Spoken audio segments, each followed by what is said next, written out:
소주 딱 한 잔은 괜찮겠지. 맥주 한 잔 한 캔은 괜찮지 않을까? 오늘부터는 절대 안 됩니다. 오늘부터 제2윤창호법이 시행됐기 때문입니다. 앞으로 술을 마신 뒤 음주운전을 했을 경우 최대 무기징역까지 선고받을 수 있습니다. 네, 전날 마신 술도 걸릴 정도로 엄격한 단속 기준을 도입해서 음주운전자를 찾을 계획인데요. 이로 인해서 음주운전이 줄어들 수 있을지 계속 지켜보셔야 될 것 같습니다. 자, 오늘부터 시행되는 제2윤창호법 자세히 알아보도록 하죠. 동국대학교 경찰사법대학 곽대경 교수입니다. 어서 오세요. 어서 오십시오. 네, 안녕하세요. 교수님, 사실 오늘부터 이제 제2윤창호법 시행이 되는데 사실 윤창호법이 지난해 이제 12월부터 시행이 되긴 했습니다. 그동안 음주운전이 너무 심각했기 때문에 이런 문제 이제 법을 만들게 될 거 아니겠습니까? 그럼 얼마나 많이 좀 적발됐길래 이런 법이 나왔을까요? 올해 1월부터 5월까지요. 음주운전으로 적발된 사람 숫자가 5만 463명입니다. 5만이요? 네. 그런데 이제 이 숫자는 작년의 1월에서 5월 같은 기간과 이제 비교를 해본다면. 27.3%가 줄어든 6만 9,369건이었어요.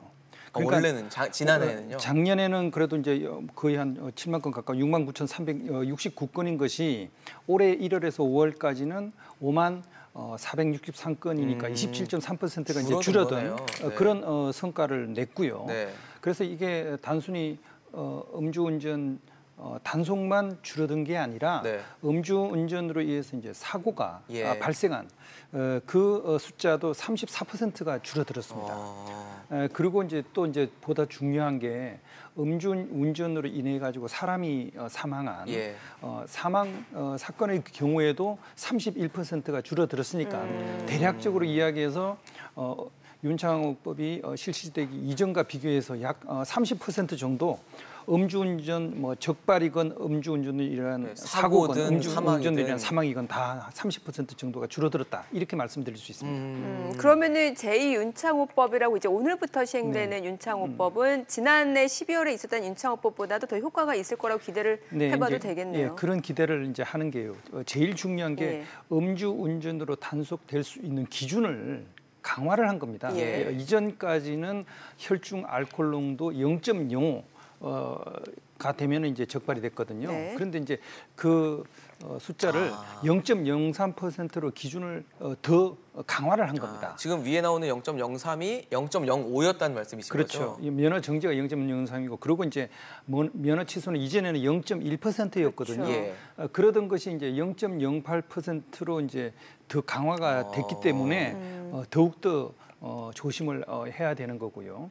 저기 0.03% 그렇게 이야기하면 우리가 소주 한 잔을 마시고 1시간 정도 이제 지난 후에 이제 숙취가 약간 몸에서 올라오는 그 정도의 보통 측정되는 숫자다. 소주 한 잔만 마셔도 저 정도 나오죠? 네, 1시간 정도 지나면요.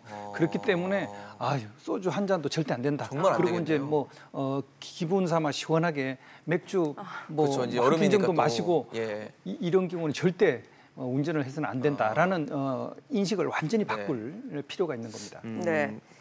음주운전 처벌 관련해서도 좀 얘기를 해보도록 하겠습니다. 음주운전 단속 중에 이제 단속이 오니까 겁이 나서든지 피하고 싶어서 창문을 열지 않는다거나 이 무작정 버티면 그건 어떻게 되는 건가요? 그러니까 불어야 되는데 안 부는 분들이 그렇죠. 있잖아요. 그렇게 되면 이제 도로교통법에 보면은 음주 측정 불응죄가 있습니다. 불응죄. 네, 그렇게 되면 이제 1년 이상 5년 이하의 징역이거나 또는 이제 500만 원 이상 2천만 원 이하의 벌금형에 이제 처할 수 있기 때문에 절대 그런 행동을 해서는 안 되는 겁니다. 또 뉴스를 보다 보니까 참 황당했는데 차를 버리고 도망가시는 분들도 있더라고요. 예, 그런 경우도 마찬가지로 결국 음주 측정 자체를 응하지 않은 거기 때문에 음주 측정 불응죄로 같은 처벌을 받게 되는 겁니다.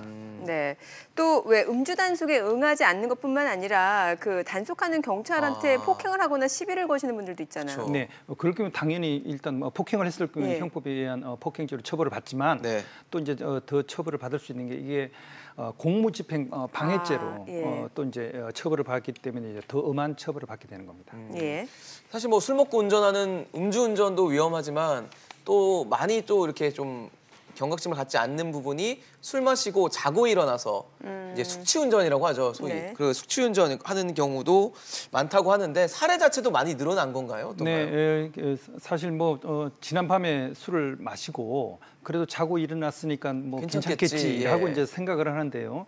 통계를 보니까 올해 1,296건을 갖다 이제 숙지 운전 뭐 이렇게 이제 단속을 했어요. 올해요? 그런데 이제 보니까 오전 6시에서 10시 사이에 적발된 건수가 예. 121명입니다. 그게 이제 퍼센트로 보면 이제 9.33%예요. 네. 네. 그러니까 이제 우리가 아까 말씀드렸던 기준이 이제 강화가 되면서 0.03에서 0.05 이런 정도의 단속된 사람이 1,296명인데 그 사람들 중에 약 9.3%가 이게 아침에 단속이 됐다는 거예요. 6시부터 10시면 정말 아침인데요? 그래 이제 사실 이제 자고 나서 이제 새벽에 다시 출근을 하거나 네.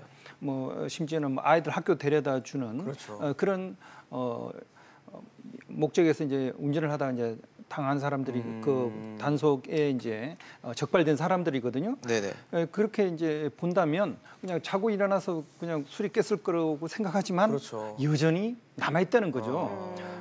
그래서 봤더니 이제 밤 12시까지 한 소주 이제 2병 정도를 몸무게 60kg인 사람이 예. 마시고 잠을 잤다. 예, 예.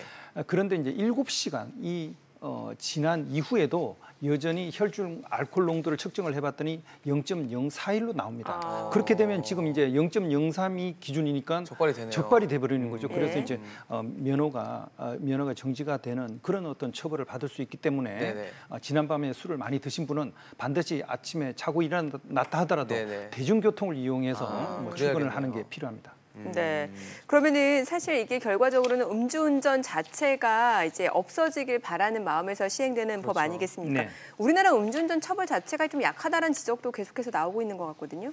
그래서 이제 다른 나라 보면 일단 음주 상태에서 사고를 내는 뭐 이런 것들은 뭐 미국 같은 경우는 1급 살인죄 뭐 이렇게 이제 하고요. 그리고 이제 일본 같은 경우는 음주운전을 한 운전자뿐만 아니라 그 술을 판매업주 그러니까 술집 주인까지도 이제 뭐 처벌하는 뭐 이런 경우들이 있고요. 좀 뭐 재미있는 처벌 중에 하나 네네. 같은 경우는 터키 같은 경우는 아예 음주운전한 사람을 뭐 30km 정도 떨어진 그런 장소에 내려다 주고 거기서 집으로 걸어가도록 하는 그런 처벌도 있는 그런 나라들도 있거든요. 네네. 네. 중요한 것은 음주운전은 본인뿐만 아니라 다른 사람의 어떤 생명이나 안전에 위협을 주는 그런 어떤 범죄다라는 이제 그런 인식을 가지고 지금보다 좀 더 엄격하게 이제 처벌하는 게 필요하지 않나 생각을 합니다. 네. 사실 제가 좀 궁금했던 것 중에 하나는 음주운전하는 운전자 옆에 조수석에 탄 사람도 방조죄로 걸리는데 나중에 뭐 나는 말렸다 이렇게 하면은 사실 발뺌할 수 있는 거 아닌가 싶기도 하거든요. 근데 이제 음주운전 방조죄의 가장 중요한 것은 이제 운전자가 이제 음주를 한 상태에서 이제 운전하려는 사람을 권유를 하거나 네. 아니면 이제 동료를 하거나 또는 이제 공무를 해가지고 같이 이제 동성하는 경우 네. 이런 경우에 이제 처벌을 받는 겁니다. 그리고 이제 음주운전 사실 알면서도 뭐 차량이라든지 아니면 차량을 운전할 수 있는 열쇠를 제공한 자 이런 사람도 처벌되고요. 네. 그리고 이제 자기가 이제 지휘 감독 관계에 있는 그런 사람이 자기 부하를 음주운전하도록 그냥 방치를 해둔 예. 그런 경우에도 처벌이 되고 네네. 가장 이제 또 조심해야 될 것은 대리운전을 하기가 어려운 좀 외딴 지역이나 네네. 대중 뭐 교통으로 쉽게 접근하기 어려운 그런 대리운전을 하기 어려운 그런 지역에 술을 판매한 경우에는 그 술을 판매한 업체의 업주도 바로 말씀하신 음주운전 방조죄 이걸로 이제 처벌을 받을 수 있기 때문에 각별히 주의를 하는 게 필요할 것 같습니다. 네. 네, 알겠습니다. 오늘부터 시행되는 제2 윤창호법에 대해서 자세히 알아봤습니다. 곽대경 교수였습니다. 잘 들었습니다. 고맙습니다. 예, 감사합니다.